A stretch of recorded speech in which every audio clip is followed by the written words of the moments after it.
नमस्कार, दैनिक सवेरा देख रहे हैं आप और इस समय हम खड़े हैं ऐतिहासिक रिज मैदान पर। आपके समक्ष मौसम की जानकारी लेकर आए हैं कि मौसम कैसा रहने वाला है।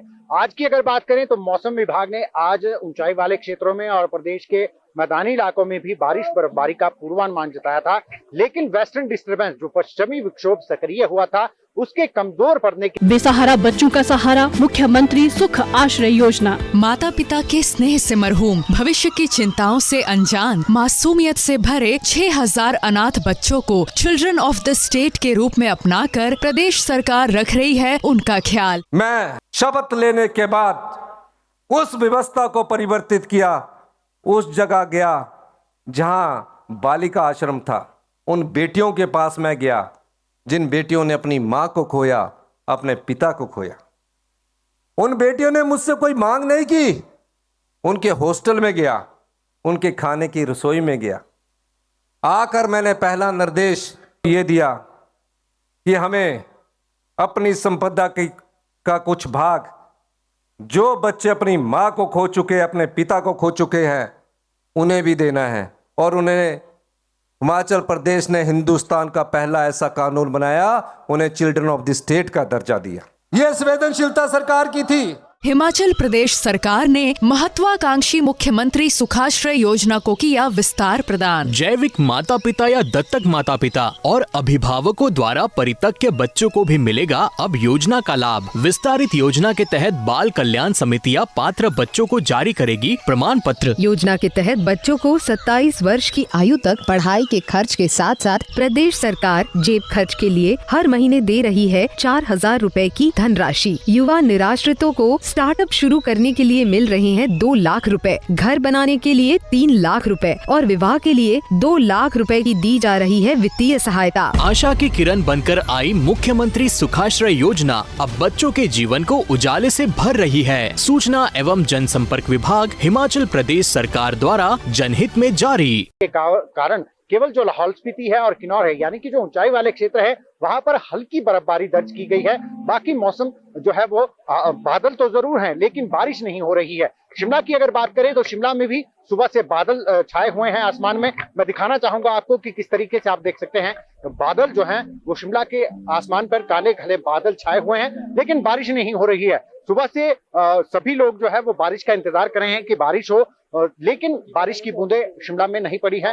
ऊंचाई वाले क्षेत्रों में लाहौल स्पीति, किन्नौर और चंबा का जो ऊंचाई वाला क्षेत्र है, कुल्लू का ऊंचाई वाला क्षेत्र है, वहां पर जरूर हल्की बर्फबारी जो है वो दर्ज की गई है, क्योंकि पश्चिमी विक्षोभ जो सक्रिय हुआ था वो कमजोर पड़ गया है। उसके कमजोर पड़ने के कारण जो है वो कहीं ना कहीं जो बारिश और बर्फबारी का पूर्वानुमान जारी किया गया था मौसम विभाग के द्वारा, वो पूरा नहीं हो पाया है। हालांकि मौसम विभाग ने कहा था कि पूरे प्रदेश में बारिश होगी और जो ऊंचाई वाले क्षेत्र हैं वहां पर बर्फबारी होगी, लेकिन वेस्टर्न डिस्टर्बेंस के कमजोर पड़ने के कारण जो है वो पूरा नहीं हो पाया पूर्वानुमान जो मौसम विभाग ने जारी किया था। आगामी दिनों की अगर बात करें तो आगामी दिनों में 10 तारीख से एक बार फिर पश्चिमी विक्षोभ सक्रिय हो रहा है और 10 तारीख से मौसम विभाग का कहना है कि 10 तारीख से पश्चिमी विक्षोभ के सक्रिय होने के चलते जो है बारिश बर्फबारी का पूर्वानुमान है, यानी कि ऊंचाई वाले क्षेत्रों में बर्फबारी हो सकती है और जो मैदानी इलाके हैं वहां पर बारिश हो सकती है। तो कुल मिलाकर 10 तारीख से एक और वेस्टर्न डिस्टर्बेंस जो है वो अप्रोच कर रहा है, जिसके चलते प्रदेश का मौसम जो है मौसम के मिजाज बदलेंगे।